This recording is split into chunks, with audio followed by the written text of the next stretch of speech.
Most video games that have a story mode usually have an intro or opening that introduces the player to the main character of the game and to the world that they live in.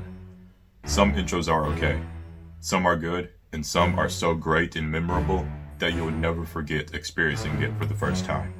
There are 4 that I think are the best and most memorable, and those 4 intros are what I'm going to be ranking in this ranking video.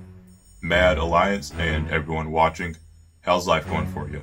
It's Joe, aka Mad Joe FC. Welcome to the video. In this video, I'm going to give you a ranking of my 4 favorite story intros that I personally think are the best in video game history. Well, who's ready? Let's get it.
Super Mario Galaxy on the Nintendo Wii is one of my favorite Mario games ever, and the game's intro is probably my favorite intro to any Mario game ever, because of how different the tone was, compared to pretty much almost any other intro in a Mario title.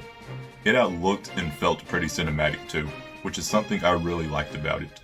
The intro starts with a storybook that explains that every 100 years a star festival is held to celebrate the comets that fly above the Mushroom Kingdom.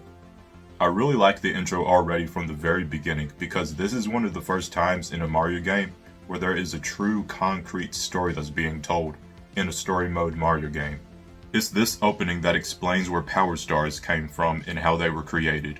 They are the main MacGuffins that Mario has to collect in the game, and they also appear in various ways in various other Mario games. It's been 100 years, another star festival is being held in the Mushroom Kingdom, and Mario is on his way to it. The setting is beautiful and looks incredible. This game was released in 2007, and even today, at the time this video was made in 2020, the graphics still hold up well and look great. It's here where the player starts playing for the first time, and it's really calm and relaxing for like the first 30 seconds. You run as Mario towards Peach's castle, and as you do, you're able to collect star bits that are flying down from the comet, encounter toads who have different pop-up messages, and you're able to just look around at the amazingly detailed 3D space you're in. The gorgeously lit sky, the falling star bits, the moving toads, the wavy reflective water around the castle, the colorful decorated small hub area, and the upbeat music, all made the environment look vibrant and feel alive. As Mario makes it to the small hub area, the game's antagonist Bowser makes his entrance to attack the Mushroom Kingdom, and the way the attack was presented with the change in atmosphere and ominous music made the rest of the game's intro surprisingly dark and intense. At least for a Mario game, and at least for me at 7 years old, when I played the game for the first time. I think what made the attack so intense was how closely it resembled what a real act of war would look like. The civilians of another kingdom being attacked, the meteor cannonballs acting as real artillery strikes, coming in fast and exploding, buildings actually breaking and falling, the invading fleet having flags, Bowser approaching the monarch of the kingdom saying what he plans to do and seizing the castle. It was practically a full-on invasion. It all felt pretty real compared to the many other times that Bowser has kidnapped Peach in other Mario games. It was definitely still very cartoonish, with the Toads being trapped in crystals instead of dying, and the castle being stolen by a UFO and carried up into space, but a Mario game can only go so far. Bowser was portrayed as more of a serious and intimidating threat and enemy back then, compared to some of the more recent Mario titles, and Mario Galaxy is one of the games that he truly shined in as a villain.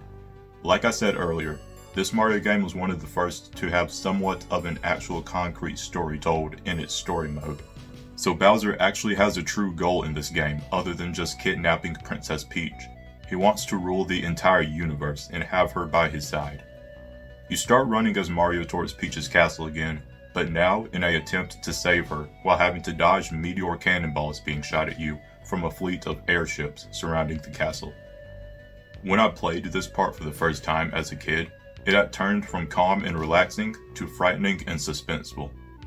The castle is then ripped from its foundation, and I love how intense this moment felt with the music and the clanking sound from the chains dropping from the airships into the ground to lift the castle.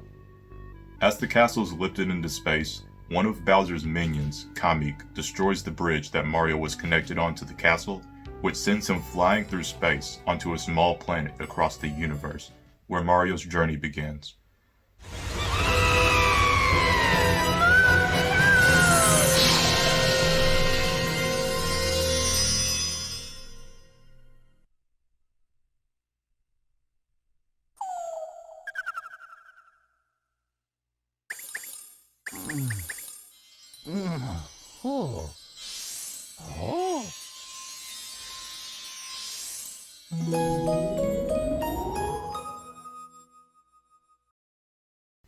Super Mario Galaxy's intro is definitely one of the best in any Mario game in my opinion. It started out very peacefully and calm, but then became pretty dark and intense. I really like how the intro for this Mario game had set up an actual true story, and that took a more realistic approach to the way Bowser kidnapped Peach. The attack was epic, Bowser truly felt menacing, and the combination of cutscenes and gameplay throughout the intro with the sudden shift in tone was great. Because of it being dramatic, cinematic, interactive, telling an actual story, having solid graphics and character animations for its time, and just the nostalgia I feel from seeing it now, Super Mario Galaxy's intro is definitely one of my favorite intros for any Mario game ever, and for me personally is one of the best story intros in video game history.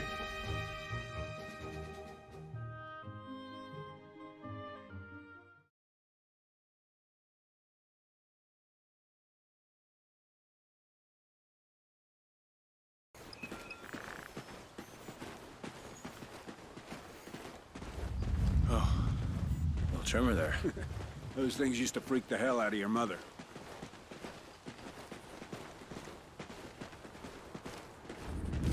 Another one? Yeah, we'll get a couple more of them before everything settles down. Wind's starting to pick up, too.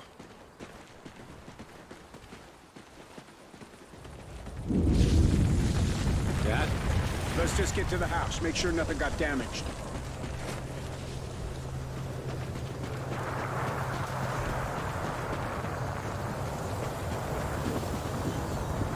Dad, what's happening? It's Odin! To the house, boys, now! Call of Duty Ghosts is personally my favorite in the franchise for many reasons, and the game's intro is easily my favorite intro to any Call of Duty game. I really loved how dramatic, crazy, and action-packed it is, which are all things that made it so epic, engaging, and fun to play. It starts with one of the main characters, Elias Walker, telling his two sons the legend of an elite team of soldiers called Ghosts. The story of the Ghosts serves as a pretty intriguing prologue for the campaign, giving the two sons and the players an idea of what exactly the Ghosts are and how they operate.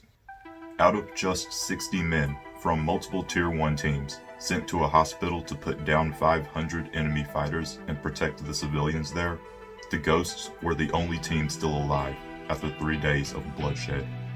When the enemy came closer, the Ghosts showed themselves and gave hell to them.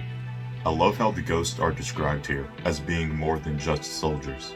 They were hunters who, in a way, haunted their enemies, using stealth the enemies couldn't defend against and becoming relentless once their ammunition ran dry.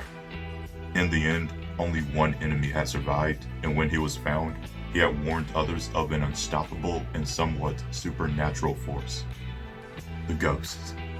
One noticeable thing I really liked about the story of the ghosts is the specific style of animation used to show what happened. I think it's neat how all of the soldiers were represented and designed to look. The good soldiers appearing as bright and sleek, becoming liquid-like when shot at. Then the enemy soldiers appearing as jagged and dark, cracking and breaking when they were shot at. The style of animation and the white, black, and gray colors that were used have really made it feel like a legit war tale, which was awesome. Elias finishes telling the story to his sons, Hesh and Logan, and is here where the player starts playing for the first time as Logan. As they're all walking through the forest to go back to their house, they start to feel tremors. Except they and you quickly realize that what they are feeling are not tremors. You all start running to get to their house, and as you make it to the top of the hill and out of the forest, you see that it's complete chaos in their neighborhood.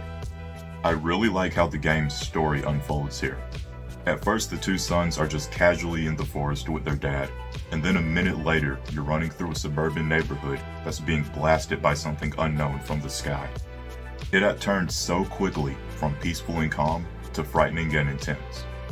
While Elias goes to get his truck, the boys make it to their house, which is already falling apart as they get there. They don't want to die there, and as they push the door open to get outside, the game transitions to two astronauts in outer space, 15 minutes before the game's current events started. You are one of the two astronauts, and as you both head towards an arriving space shuttle to debrief the new crew on board it, it's revealed that the game's antagonists were on the shuttle. They're a military union called the Federation and have just taken over Odin, a US-owned orbital weapon system that is capable of firing kinetic missile rods pretty much anywhere on Earth. Those rods have the power to destroy major cities and populated areas across the globe, and that's exactly what the Federation planned to do with Odin. Now you and the other astronaut have to fight some of the Federation soldiers inside the Odin control system to try and regain control of Odin. Playing through this sequence for the first time was pretty cool because before Call of Duty Ghost, there really weren't many other military shooter games at the time that had the player engage in gunfights in zero gravity. Sure, some of the physics of firing a weapon in space in this game may not have been completely realistic, but at the end of the day, it is just a video game, and fighting with weapons in zero gravity in a Call of Duty game was definitely something fun and fresh at the time. Not only was this sequence cool, but it was also a bit suspenseful too. The Federation started readying Odin's kinetic rods for launch, and as you're floating through the station, you just hear the alarms, see the flashing lights, and hear the operator calling out all the locations across the US that are already being targeted, one by one, making the moment feel really ominous. Targeting Los Angeles. Locked. San Diego. Locked. Phoenix. Locked. Targeting Houston. Locked. Targeting Miami. Locked. Then on top of that, when you get to the window and look at Odin, you're able to see it started ejecting rods and hitting different states, which was a bit chilling. I know it's just a game, but seeing huge missiles from space being blasted at Earth was kind of daunting when I played this part for the first time, because I had thought to myself, what if an attack like this actually happened to Earth? With estimated casualties to be over 27 million just from the first payload out of 4, they have no other choice but to detonate the control station and then manually destroy Odin. You encounter 2 more Federation soldiers, and as you start to shoot at them, a pretty cool action set piece moment begins. As the control station explodes, you're sucked into the vacuum of space, smashing through debris, and then you have to float to Odin and bring it down by shooting its fuel lines. The 2 astronauts manage to successfully destroy Odin, but the explosion kills one of them, and then the astronaut you're playing as burns to death, as they fall into Earth's atmosphere. So they both ended up dying, and even though they were in the game for only like 5 or 7 minutes, I still felt a bit bad for them. At the beginning of the space segment, Mosley had said she was looking forward to going back home, but then her and Baker sacrificed themselves. As the astronaut you're playing as dies, the screen then goes to white again and transitions back to Hesh and Logan pushing the door open. What happens next is another action set piece moment, and it's definitely my favorite part of this game's intro. As the brothers jump out, an Odinrod strikes practically in their front yard, and the blast literally rips the ground up, causing everything around them to start sliding and falling. Now you both have to run through the crumbling street to find Elias, and this sequence was pretty epic. It was insane and awesome having to jump across and slide down cracking pieces of road, while also running through different people's collapsing houses, trying to get above ground. It was really adrenaline pumping and had even felt a bit apocalyptic, with everything being on fire, the dusty brown atmosphere, and the world feeling as if it's breaking apart. Another Odinrod strikes pretty close to the brothers, causing a tanker truck to be lifted over a house and fall right in their direction. Hesh jumps and takes cover, but Logan, the player, doesn't react in time and takes the impact of the truck landing and exploding. Elias finds them, he and Hesh both carry Logan to the truck, and then the title card fades on screen as they're driving away. Hold on, boys!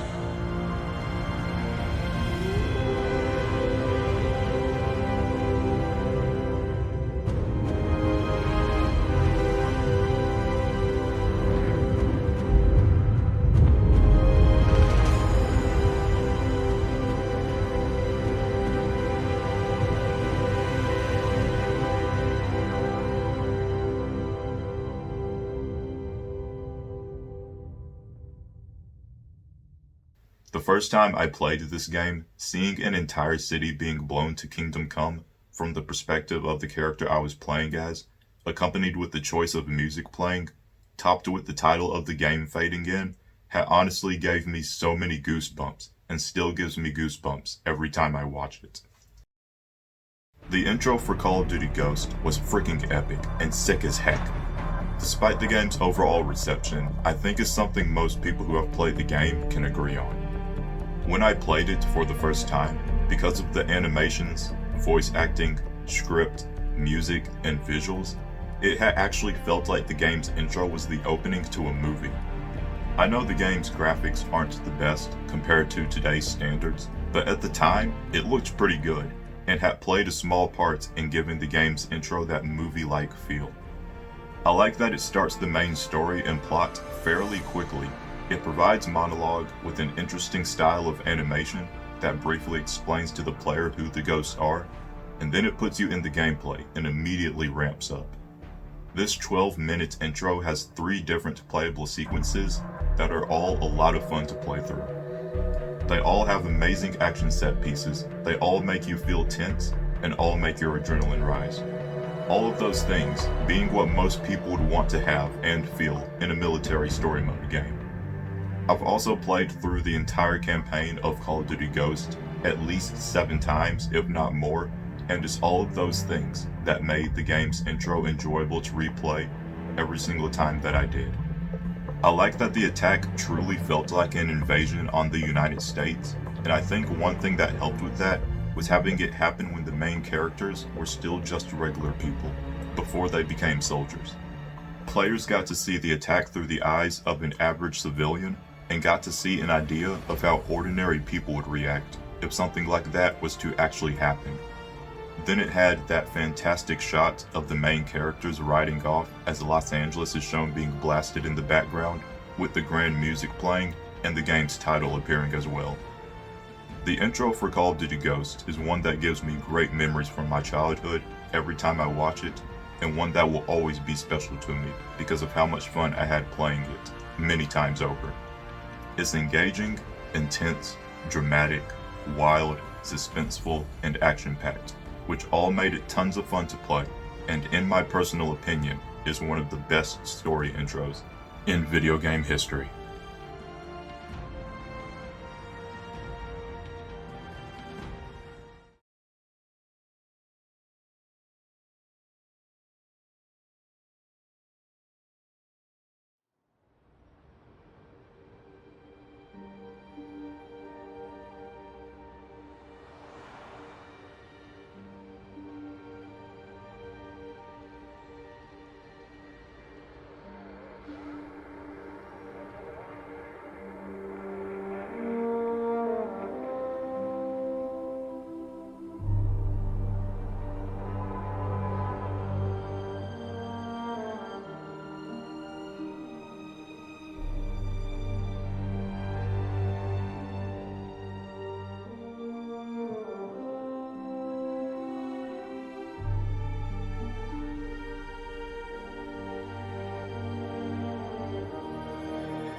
level 4 mobilization. Location, Fisk Tower. Fisk?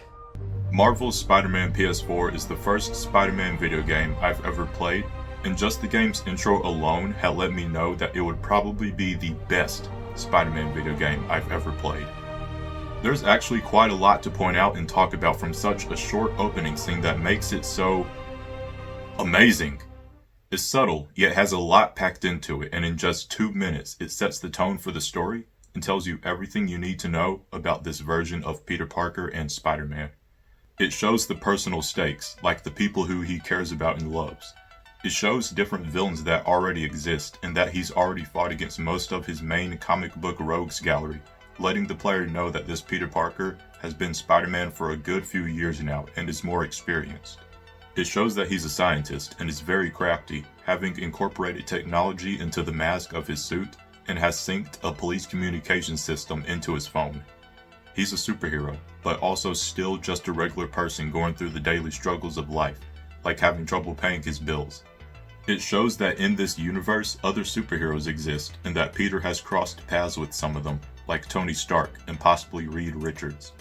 No origins or moments from movies and comics were needed to start this Spider-Man story, and I love that. In this short opening, with a fantastic orchestral theme and screen pan across his room, you get to understand the world that this Spider-Man lives in. Everything about Peter's personal life and his superhero life are covered here. The stakes, the people who are important to him, his pressing life problems, which bad guys came to be, and the current state of New York. Then, as Peter hears the police dispatch, it switches to an uplifting story of another average Joe, who's also one of the world's most popular superheroes. When watching it for the first time, it felt like it was pumping me with knowledge and energy to get my mind in the role of being Spider-Man before I play as him. I really appreciate that Insomniac Games had instantly gave us the feeling of being Spider-Man instead of a long pretext from Peter telling us what it means to be Spider-Man, because we already know, and I've heard it enough times now. The break free moment as he jumps out the window, leaving his personal responsibilities behind to take care of his superhero responsibilities. Oof, that moment definitely got me hyped and had put a huge smile on my face, followed by superb animation, upbeat music, and the flawless transition from cutscene to gameplay, which was truly something else. The transition was so seamless that it didn't even look like there was one. It looked as if the cutscene had just became gameplay. I don't know if this is fact, but I read that the cutscenes and gameplay are actually one whole connected sequence. That there's basically just a camera following the character, and then it gives the player control. The only difference being, when it switches from gameplay to cutscene, the cutscenes have more details. So really the gameplay and cutscenes are all in-game animations, and that's why the transitions look so smooth. I was not expecting it to immediately transition to gameplay mid-air in the middle of Spidey web swinging, so it had caught me off guard when that happened, but it was awesome. It had felt so good for the first few minutes of gameplay to be swinging as Spider-Man through New York City on my way to a crime scene with some kickin' music playing in the background. The intro had informed and prepared you for the role, and then the game instantly gives you control and says, okay, here, now go be Spider-Man. Like, honestly, whoever the person was who thought that this would be a good idea for the intro of a Spider-Man game seriously deserves a raise and a standing ovation. The intro for Spider-Man PS4 is absolutely spectacular. The first time watching it, I swear it felt like I was watching a movie. That's how good the intro was written and how good the music and visuals were. I love how humble but also powerful it is. It's short, but if you really take the time to look around Peter's apartment, you get to understand everything about him. It focuses right away on establishing the world he's in and that he's still just another citizen trying to get by and is making the most out of what he has, which is one of the main things that's always made Peter Parker a relatable character for people. He then turns away from his everyday adult life to fight crime as New York's beloved web-swinging hero. With some punk rock music which fits the tone for this version of the character, solid animation, topped off with that incredible segue into taking control of him and swinging around the city. It's very fitting that web swinging is the first action you get to do in a Spider-Man game. The entire opening just felt like Peter Parker and was giving me major Spidey vibes. This scene and the sets of music that accompanied it together was the definition of perfect. The intro for Spider-Man PS4 is without a doubt one that will always be memorable to me, and because of how well it was executed and how well it captured the essence of both Peter Parker and Spider-Man in just one scene, for me personally is one of the best story intros in video game history.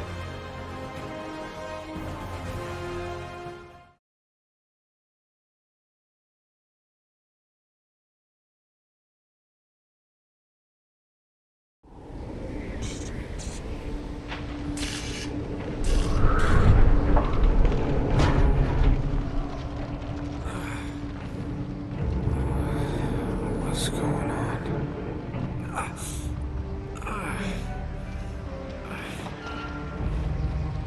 That's my blood. That's my blood. It's a lot of my blood.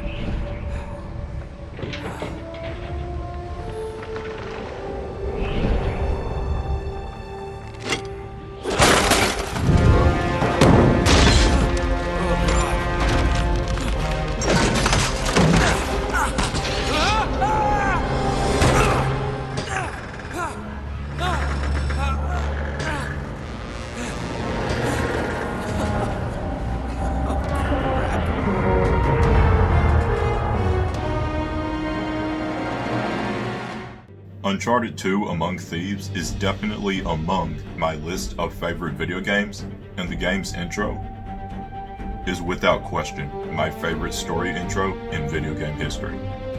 The very first minute of the opening alone immediately grabs your attention and doesn't let go. There isn't a whole lot happening in this opening, but it's the situation you see Nathan Drake in that instantly hooks you on the game. The game doesn't start in chronological order, it actually begins midway through the story, right at its cliffhanger. Quite literally. That is something I really liked because it was a change, since different forms of media don't always do that with their introductions. It starts with a bloodied up Nate in a train car, which he and the player realize is turned vertical when he looks out the window. You both then realize that the car is also hanging, but that's not all of it. As Nate panics, trying to stay in the train car, he then falls out and just clutches his survival, for the 1000th time, by grabbing onto the car's outside handlebar. The screen zooms out and is revealed to us that Nathan is hanging on the back of a train car that's hanging off of a cliff in the mountains in the middle of a snow blizzard. After that 1-minute cutscene, the player takes control of Nate, and the first action you do is scale your way up the train car before it falls off the cliff. I love it when game intros don't take a long time setting up the story, making you sit through 10 minutes of cutscenes. The intro for this game had got straight to the point, letting you know what's going on at the current moment and then letting you take control, which is something I really appreciated.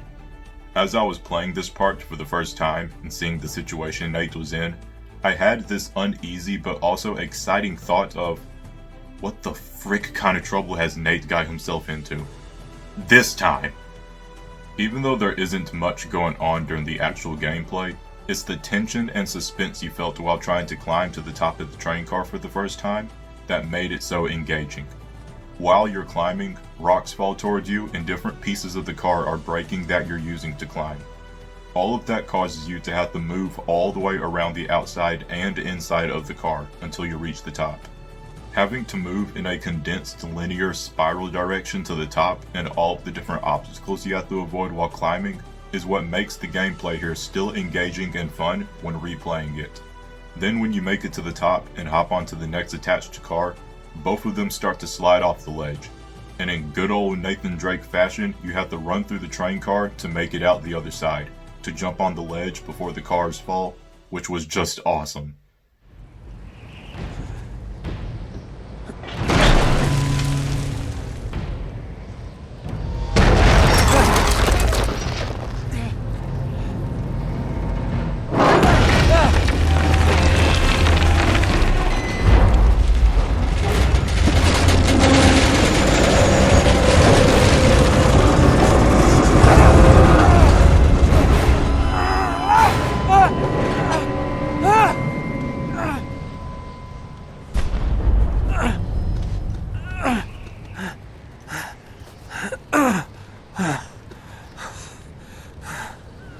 A brief cutscene is shown, which is the beginning of the story chronologically, and it pretty much just gives a vague idea of the treasure Nate is hunting for this time, who he's working with to find it, and the antagonist who he has to try to avoid crossing paths with. Then you're taken back to Nate laying on the ledge, and as the screen pans out, it shows a lot of wrecked train debris on the cliff, leaving you thinking to yourself, what the heck happened? As you wander into the wreckage.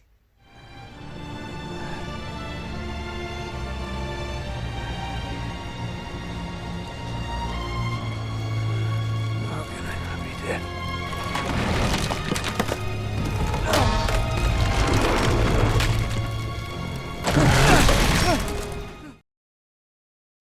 The intro for Uncharted 2 Among Thieves is easily my favorite intro out of all the Uncharted games and is incredible.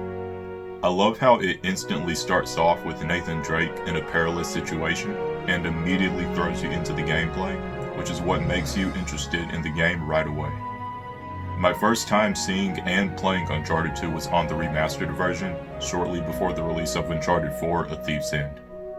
Even though that was only 4 years ago from the time this video was made, this opening has still become a very memorable one for me, and will always have a special place in my heart. I loved the tension and suspense I felt when playing this part for the first time, and also love how the design and progression of this train wreck sequence makes the gameplay still enjoyable when replaying it. Then the icing on the cake is running through the train car and Nate just barely grabbing onto the ledge of the cliff, having once again cheated death. This scene is fantastic, and honestly, I think it's okay to say that at this point, it's probably an iconic moment in terms of moments in video games. Uncharted 2's intro is epic, dramatic, interactive, suspenseful, engaging, and a lot of fun. All of those reasons, on top of just how memorable it is, are what makes the introduction for Uncharted 2 Among Thieves, in my personal opinion, the best story intro in video game history. This was a ranking of my 4 favorite story intros that I personally think are the best in video game history. I hope you enjoyed and have a marvelous day. That's the video. Mad out.